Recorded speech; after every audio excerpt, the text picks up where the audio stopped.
Age restriction notice. This podcast contains themes of murder, psychological manipulation, and death. Listener discretion is strongly advised. Not suitable for audiences under 18 years of age. Jane Toppan, the angel of death who loved to kill. Close your eyes and imagine this. You are sick, weak, trusting, and the person leaning over your bed, the one adjusting your pillow, the one smiling gently, is not there to save you. She is there to watch you die. Her name was Jane Toppan, and she didn't just kill, she enjoyed it. A nurse everyone trusted. In the late 1800s, Jane Toppan worked as a nurse in Massachusetts. She was kind, attentive, gentle. Patients loved her. Doctors trusted her. Families welcomed her into their homes. She was known as someone who cared too much. But behind closed doors, something else was happening. Jane had access to medicines most people didn't understand. Morphine, atropine, substances meant to heal, but deadly in the wrong hands. And Jane learned exactly how much was too much. The game she played. Jane didn't rush, she experimented. She would increase the dose, then decrease it. Watch her patients drift in and out of consciousness, hover between life and death. Later, she would confess something chilling.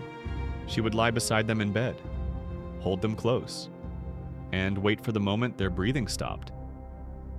She later admitted, "I like to see them die slowly." Patients under Jane's care kept dying. Entire families, friends, even her own foster sister. Still, no one suspected her. Why would they? She was the nurse who stayed late, the nurse who smiled, the nurse who cried at funerals. Until one family noticed something strange. A man named Israel Dunham died suddenly while under Jane's care. His family demanded an autopsy. Poison was found.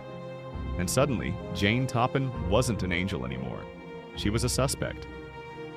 The confession that shocked everyone. When Jane was arrested, police expected denial. Instead, she confessed. Not to one murder, not to 5, but to more than 30.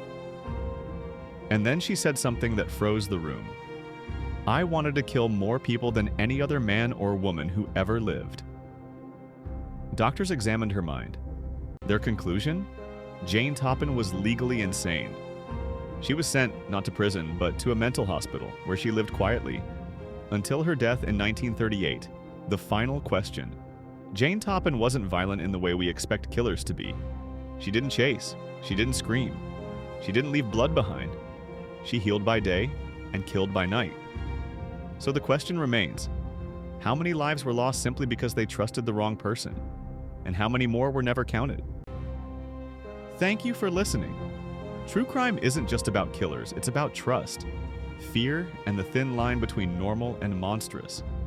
Follow and subscribe for more true crime stories that make you question everything.